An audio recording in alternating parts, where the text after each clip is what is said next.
नागपुर में 2009 में एक बड़े और प्रतिष्ठित नेता के घर ऐसा कांड हुआ जिसने नागपुर ही क्यों पूरे महाराष्ट्र को हिलाकर रख दिया। आज हम उसी बड़े नेता की बात करेंगे, बड़े नेता के बड़े कांड, और साथ ही बात करेंगे गरीब और अमीर की खाई पर, पावर और पैसे की ताकत पर, उस पावर और पैसे की ताकत पर जिस पावर ने इस मामले को आगे ही नहीं बढ़ने दिया और 2009 से शुरू हुई इंसाफ की जंग साल 2013 में आकर थम सी गई। मामला देश के एक बड़े नेता से जुड़ा है। उस समय वो एक राष्ट्रीय पार्टी में तेजी से उभर रहे थे और कुछ ही महीनों बाद उसी पार्टी का राष्ट्रीय अध्यक्ष बनने वाले थे।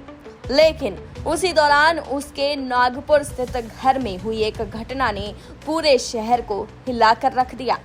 19 मई 2019 उसी घर के भीतर एक 7 साल की मासूम बच्ची की लाश मिली। बच्ची हाउस हेल्प की बेटी थी। उसकी मां घरों में काम करती थी और बच्ची उस बड़े नेता के घर के गेट के आगे खेला करती थी। उस दिन भी बच्ची की मां आई और गार्ड से कहने लगी कि वो काम करने जा रही है, आप देखते रहना। इसके बाद बच्ची गेट के पास खेलने लगी। जब मां वापस आई तो बच्ची वहां नहीं थी। गार्ड से पूछा तो गार्ड ने कहा कि बच्ची उस कार में है। मां एक साथ घबराई और बोली कि वो कार में कैसे पहुंची। गार्ड बोला खेलते खेलते चली गई। मां कार के पास पहुंची। वो बच्ची को देखते ही चीख पड़ी। बच्ची की जांघों पर खून के निशान थे, कपड़ों पर भी खून था और वो बेसुध कार में थी। मां ने आवाज दी लेकिन वहां से कोई प्रतिक्रिया नहीं आई। बच्ची मर चुकी थी। शव कार की डिक्की में था।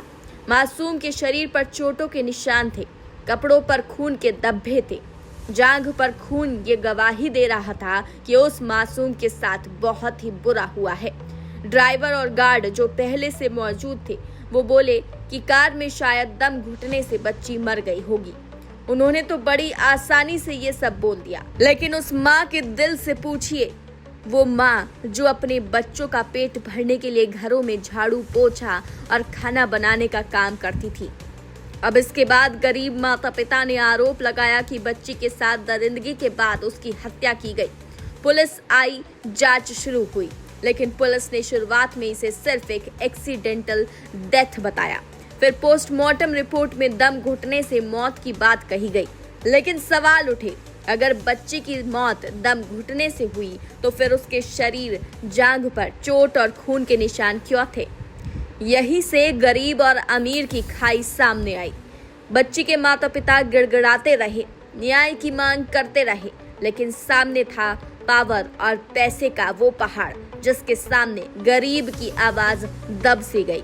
पहले रिपोर्ट में कहा गया कि बच्ची नेता की सफेद होंडा CRV में मरी, लेकिन बाद में कहानी बदल दी गई और दावा किया गया कि शव नेता की कार में नहीं बल्कि उसके दोस्त की फिएट लीनिया कार में था। अब यहाँ सवाल और गहराता है कि आखिर कार क्यों बदली गई? कार बदलकर किसे बचाया जा रहा था?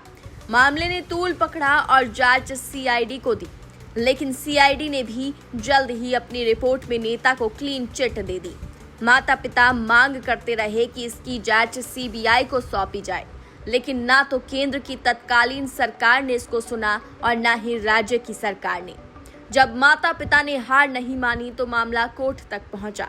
कोर्ट ने जांच एजेंसी की क्लोजर रिपोर्ट को खारिज कर दोबारा जांच के आदेश दिए, लेकिन नतीजा वही, ढाक के 3 पात।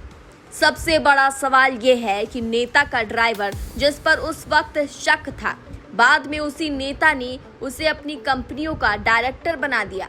क्या ये महज इत्तेफाक था या फिर ड्राइवर को चुप रहने का इनाम मिला? एक ड्राइवर को एक नेता के बड़े बिजनेस ग्रुप की कंपनियों का डायरेक्टर कैसे बनाया गया?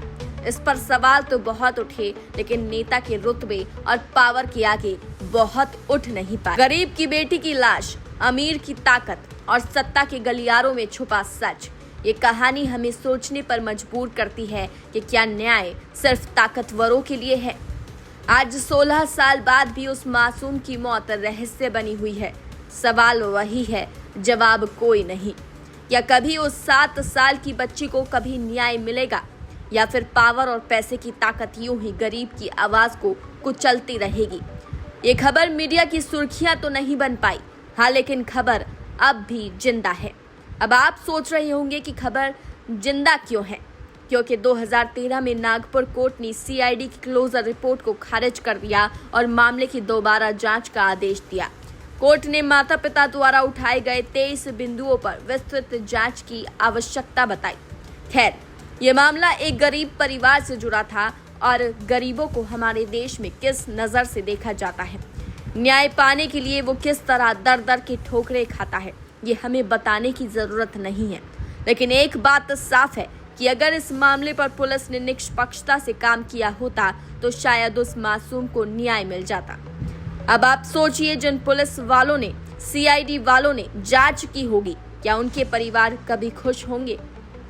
दोस्तों, 7 साल की उस मासूम की कहानी आज भी एक सवाल छोड़ जाती है, क्या न्याय सिर्फ ताकतवरों के लिए है या गरीब की आवाज भी कभी सुनी जाएगी?